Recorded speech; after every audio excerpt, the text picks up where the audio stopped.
Welcome back to our Pittsburgh Steelers Online User Franchise. It is the Stats and Awards period where we take a look at our stats and awards, but also for the entire league, as obviously you get a little glimpse here and there of, what the league is, doing, what is happening, but you don't really get a full idea of, how everyone's playing and, which players are going off in this universe. It's a 32-man user league, so it's not going to be your traditional franchise. Maybe the best receiver in the league is a 62 overall, 94 speed, 5'2" wide receiver. You don't know. So obviously, strap yourselves in for that one. Obviously, we finished with a really good season of 13-4, but sadly, only second place in the division to the 16-1 Browns. This is a division and a half. I think the first thing we should probably do is take a look at who's actually in the playoffs. The Ravens at 11-6, was it? The 7th seed at 11-6. What a division. I love it. It's the greatest division ever. But this is what the playoff picture looks like. We have the Dolphins in round 1 with round 2. I don't know who's going to win, but round 2 looking like if we win, there's a good chance it's going to be against Cleveland, which it is what it is. And then here's the NFC side. The Bears at 6 seed and 3. So it's, we traded off, our second round pick, or did we? I don't remember. Who cares? Both teams are in the playoffs, Bears and Steelers. Let's take a look at the players of the week and, take a look at the stats and then the awards. So for the player of the week, Jordan Love for the AFC side. Gotta love that. Back-to-back weeks. Not bad at all. So 9 touchdowns in 2 weeks, almost 800 yards. Actually, over 800 yards, I believe. But looking at the numbers, Jordan Love finishing with only 2 interceptions more than Pickett, but 15 more touchdowns and doubling his yards about.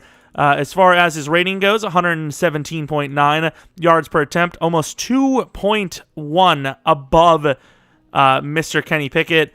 Yards per game, so much more. Long throw was 86, sacked 15 times. Looking at the run game, we just barely got Najee over 1,015 yards with 5.2 yards per carry, which is pretty damn good, actually. 9 touchdowns. Puka was okay as a backup, and then those sweeps for Calvin Austin, not bad. Kenny Pickett did have 3 rushing touchdowns with Jordan Love. I don't think he had a single one. But looking at the receivers, Pat Freiermuth with 91 catches, 1,332 yards, 13 touchdowns. Calvin Austin also in the around 1,300-yard category, 11 touchdowns. Got to give it up to Deontay Johnson. Dude missed 5 games due to injury and still put up 1,200 yards. Pickens, hopefully we'll have a better year 2 for him, but 803 yards with 10 touchdowns. Not bad, considering we kind of just threw him up for a jump ball more often than regular catches. Julio Jones didn't really actually play much with us. I don't even know if he had a single catch with us. 192 yards was probably with his previous team. Preston Williams is actually pretty good for us when we had to use him over Deontay. Puka had a couple of catches, 3 touchdowns. Where was Najee, actually? Not a whole lot of catches. Sack totals, this offensive line, it was actually pretty good in the second half of the season. And then looking at the sacks themselves, 16 sacks for TJ Watt, only 6 for Highsmith, 4.5 for Leal, Edmonds with 2. And I got to admit with you, Cameron Hayward was terrible for us. I've seen a couple of comments talking about how the hell is our pass rush so bad with these many great players. I don't know, dude. I don't even know. The DBs, though, they kind of locked it down. Minka Fitzpatrick with 8 interceptions. He did have 3 in one game. His pursuit angles, some of the worst in the game, which is why I really don't like him. I'm sorry. He should be good, but he just isn't for us. William Jackson with 7 interceptions. Terrell Edmonds with 6. 6 for Mathis, 3 for Bush, Miles Jack, Troy Pride, and James Pierre, and then 1 for Bolden, who is basically just the backup, comes in every once in a while. Boswell, look at this man. Is he the kicker of the year? He might be the kicker of the year. He didn't miss a single kick. We even popped off a 62-yarder for good measure in the last game.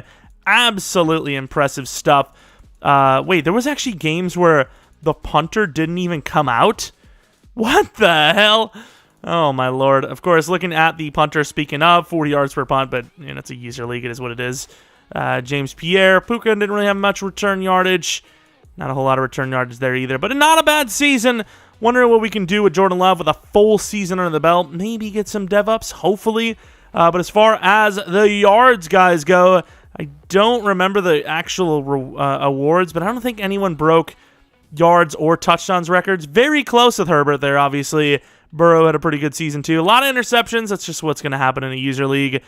Jared Goff with 50+. So a lot of guys with 50+ touchdowns, 3 of them, which is pretty crazy.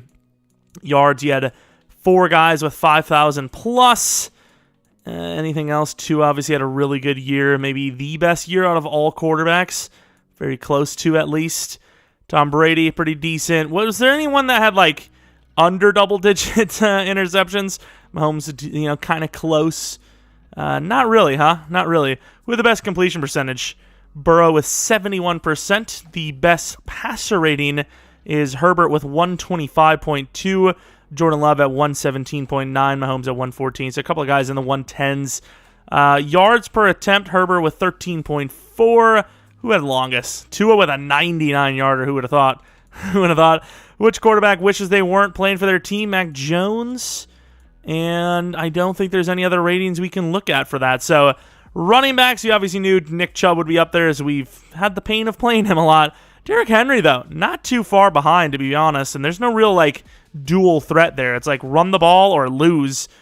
Taylor with a decent season. Cook. So there's actually not that many guys that had over 1,000. It was like 14, which, it's a lot. But, when you consider Najee Harris is, outside of David Montgomery, by far the slowest here, I'm pretty sure.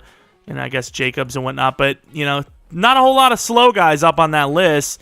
It's not bad, right? 5.2 yards per carry. That's up there. That's up there. Touchdowns, 2 guys at 21, a couple 15s in there. Average yards per game, Chubb was by far the most. What about the most fumbles? Fields, going to be a couple quarterbacks on there, I'd imagine. Broken tackles, who most? Oh, look at Derrick Henry, kind of proving he's the best running back. Did have more carries, though, in fairness, so very close. Most contact or after contact is Chubb.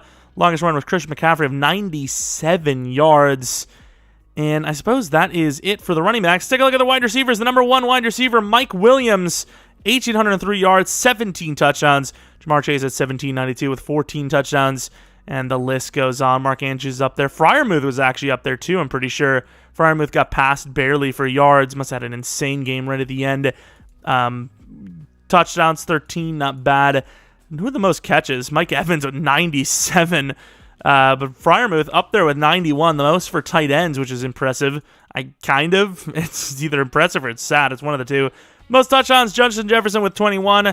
Jameson Williams with 20. A couple of 17s in there. And that is how that goes. Who had the most yards per game? Mike Williams, I wouldn't really count 10, to be fair, for catches. A couple of guys over 100. Oh, yeah, Deontay right on the nose at 100, which is beautiful. Run after the catch, Drake London with 515. Not bad at all. Andrews, McBride, Hawkinson. Pretty tame numbers, to be fair. Reception average, who honestly cares? The longest was Waddle. Who would have thought that all these guys pretty much are all fast players? Most of them, at least. Was this one given up by us? Probably. Wouldn't surprise me. Mason Cole, look at him, the GOAT. Most sacks allowed. Trevor Penning. In fairness, he's awful in sim anyways. There must have been a lot of sim games for that team, obviously. He's really bad in sim, so it wouldn't surprise me. Dan Moore actually gave him a lot of sacks. Most tackles, this one I'm not even going to look at because there's so many sim games skewed. Sack totals, is that the list? TJ Watt, number 3? Fair enough. Didn't really play like the third best, I'll tell you that much. He a little inflated. Isaiah Simmons, 14 interceptions. Couldn't break the record. Could have, didn't. Still probably going to be a Defensive Player of the Year award or something in there. Interesting numbers there. With the most return yard, it's kind of interesting. Dante Jackson, the speedster. Same team. Xavier Woods, not that fast. Interesting. The longest kicker or interception return for a touchdown was 109. 105 for Emerson. There's a couple of hundreds in there. Impressive. Forced fumbles, 5 for Noah Dawkins, 4 for Aluakon, 4 for Elliott, Simmons, and Okariki. Also Baker with 4. Touchdowns, 3 for a few guys. Pretty tame stuff. Let's take a look at the kickers. I guess you want to start with field goal percentage, which has a punter. Interesting. Boswell, 24 for 24 with a 100% ratio in general. Didn't miss an extra point either. What else do we have? A couple of guys in there with 100%. I don't know if we would have won it. Based on numbers, we had the most kicks, close to the most extra points, but we definitely had the most attempts and makes when you add all the numbers up. So hopefully that's enough for him to win it. Also, where's the long kicks? I mean, 7 from deep. I mean, we didn't really hit any that are like in the 39-yard range, so I don't know. It's just a Kicker of the Year award anyways, but still, best punter was Rigoberto Sanchez. Then you got a couple other guys in the 50s. Kick return game, why not? Covey with a touchdown, 900 yards. Keyshawn Nixon, no kick return touchdown, makes me sad. Jamal Agnew with 2. And then any punt return touchdowns, there was 3 total in the league. And that's it for the awards, the stats. It's time to go on to the awards now. Actually, I lied. Let's quickly look at the total stats for teams. We're 3rd for offensive yardage. What passing? 5th for passing. Rushing, we were probably nowhere near the top. Rushing, we were like, I don't know if it was like 18th maybe. Points per game, we're around like 7th. Passing touchdowns, we're around 6. Rushing touchdown, if I had to guess, we're around 18th again. First downs, though, number 4. Defensively, least amount of yards given up. We were, where the hell were we? Like 9th on the list or something like that.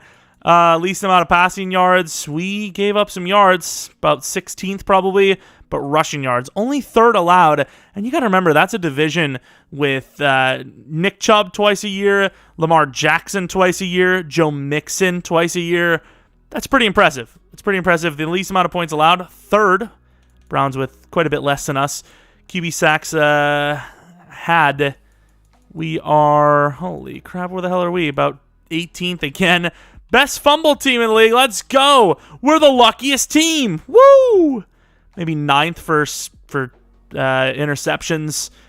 Don't care about the rest. It's too much. But here it is. Who's the MVP? It's Justin Herbert, who I would imagine was either already a superstar or very close to. Tua at number 2. Did I have to say it? No. Did I? Yeah, I did. Coach of the Year goes to Brandon Staley. Who the hell is our coach? Number 9. Nice. Let's take a look at the AFC Player of the Year awards. These are some awards that, we're obviously capable of getting because we're in the AFC. TJ Watt at number 6, Rookie of the Year award. Calvin Austin holds on to his award. Love that. Pickens at number 6, though, which is pretty cool. Calvin Austin, it's crazy, is I actually didn't know he was even capable of getting this award until the very last week, and I was like, oh, he's on the top list. I just assume in non-quarterback you're never going to get, the win, but no, Calvin Austin's there, and then Christian Harris wins Defensive Rookie of the Year, but gotta admit, Derek had a lot of sim games in there. Not that I would ever want it with Mathis anyways. At 7th. Best quarterback goes to Tua over Herbert, which is interesting. Jordan Love, not playing even close to the full season, ended up with 5th. So I'm just saying, full season Love, maybe he's got a chance. As far as running back, barely on the list with Najee at 8. Touchdowns are lacking hard. Calvin Austin at number 7 for wide receivers. O-line, like every Browns player, basically. Bitonio seems like he's going to be a superstar now, which is great. That God squad doesn't need to get any better, right? TJ Watt at number 2. Interesting that he's even that high. DB at number 5 and 9. And then Boswell, the best kicker, which is a nice little award to win. We'll take it. NFC side, Offensive Player of the Year, Jameson Williams. Then Justin Jefferson right behind him. Defensive Player of the Year, Simmons. A lot of interceptions. Rookie of the Year goes to Jameson Williams. Obviously, if you win Player of the Year, you're going to win Rookie of the Year because Rookie of the Year is easier to win. And if you win the harder one, then it's pretty obvious. Troy Anderson, really good change of direction. Speed user. Good stuff. Justin Fields, best quarterback. Interesting. I mean, the AFC definitely was better at quarterbacking, but interesting. Saquon Barkley, best running back with a 4-13 record. Williams wins the best wide receiver as well, so he should be an X factor. Jason Kelsey, probably going to retire anyways, but best O-line. Sweat, best D-line. Simmons, best linebacker. DB goes to Eddie Jackson. Some interesting Bears names here. And then Brett Maher was the best kicker for the NFC. That's the stats and awards for our Pittsburgh Steelers online user franchise redo, if you will, or reload, because we should probably be in like 2024 in our Vikings franchise, but EA said, pull the plug. Franchise guys aren't spending money on Ultimate Team. Let's crash the servers, boys. You know what to do. But let's use our upgrades, and that'd be it, kind of. I mean, there's not really much more to go to. Mr. Pickens, speed is kind of his biggest issue, although he feels fast as hell when he's out there, I gotta admit.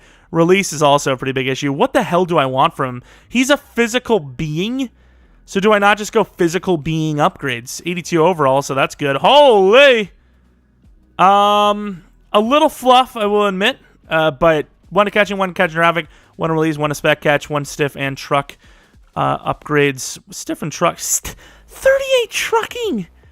He's a 6'3" dude. That doesn't make any sense. What's a stiff arm, though? 47. So they're basically saying Pickens is a small boy. He's schmole. You schmole.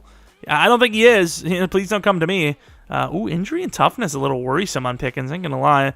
Thankfully, it didn't happen because I want him to be my boy. I don't know. I still don't trust him, but he's too good to not get more catches. And we did start to get him the ball more near the end of the season. So, next year is going to be his year. Hopefully.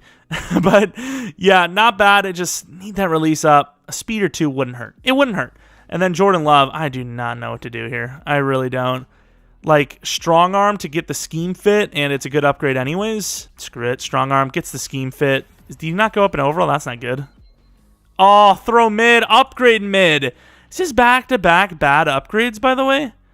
Last upgrade was way better. What the hell did we even upgrade that time? Was it improviser? Well, whatever the hell it was, we need to upgrade it. But I will say, even though that upgrade was awful, he is now 80 plus in every accuracy. So, take it how you will. It's something. And then Cameron Hayward, we said we were going to hold off to after his potential regression. That is it, though. The next episode you'll see will be hopefully a playoff win at night at the Hard Rock Stadium in Miami, Florida. I don't know. I don't know what to think. 8-9. It's a new user since the last time we played the Dolphins. So, playing that last Dolphins roster is a good user. Anton's a good user. So the fact that we did a 40-8 victory there means that maybe we have this team pegged, or we're going to get pegged and miss the divisional round. I don't know. I'm excited for it, though. I'm glad we made the playoffs in this tough division. Let's see how far we can take this thing. Anyways, if you guys enjoyed this one, maybe leave a like, subscribe if you're new. Follow me on Twitter, Jeromepkr. Second channel, PK Plays, for non-Madden content.